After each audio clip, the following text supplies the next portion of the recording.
Howdy folks, welcome back. It is another beautiful day here and another part for the ST came in. The license plate mount.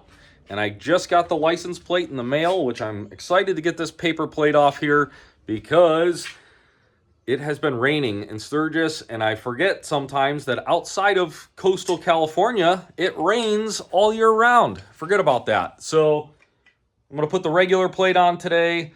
That way we don't have to worry about that thing getting soaking wet. As far as what this thing comes with, you get your outer part here, the inner mount. This goes, nice little rubber pad so you don't scratch your fender. Some nice shiny hardwares, little screws there. But this, instead of sticking straight up, it lays it down a little bit, and it also has a little curvature. So the new plate, your new plate, you're gonna just curve right on with it.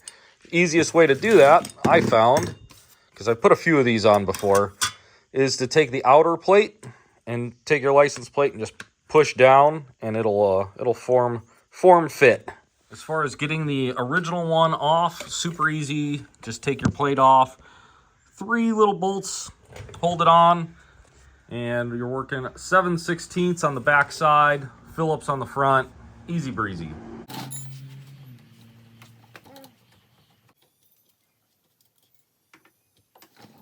So install is super straightforward. Like I said, they give you this nice little rubber pad to go in between so you don't scratch your fender. And we will get some bolts going on for that. So for mounting the backing plate, we're going to use the longer Allen bolts with these locking nuts. Just get one in there right now just to get it secure. There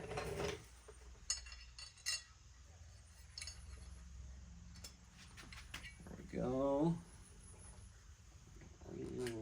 Gentle like. So for the bolt, you're going to need a number 5 Allen, and then the little nut is a 10 millimeter. Well, let's get this started back here.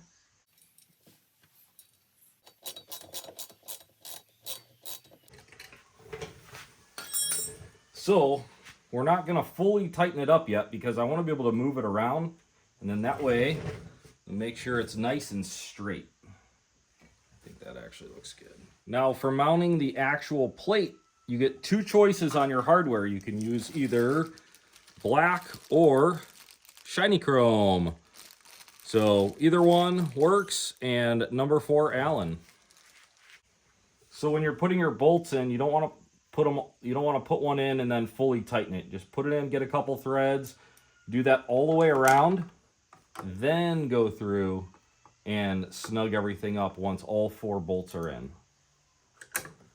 And as you can see, gives it a really nice clean look. All right guys, this is one of the most inexpensive, easy to do mods for your motorcycle. I will put a link in the description to buy one of these. They're super cheap, and I hope the video helped. All right guys, see you on the next one. Don't forget to subscribe if you're new.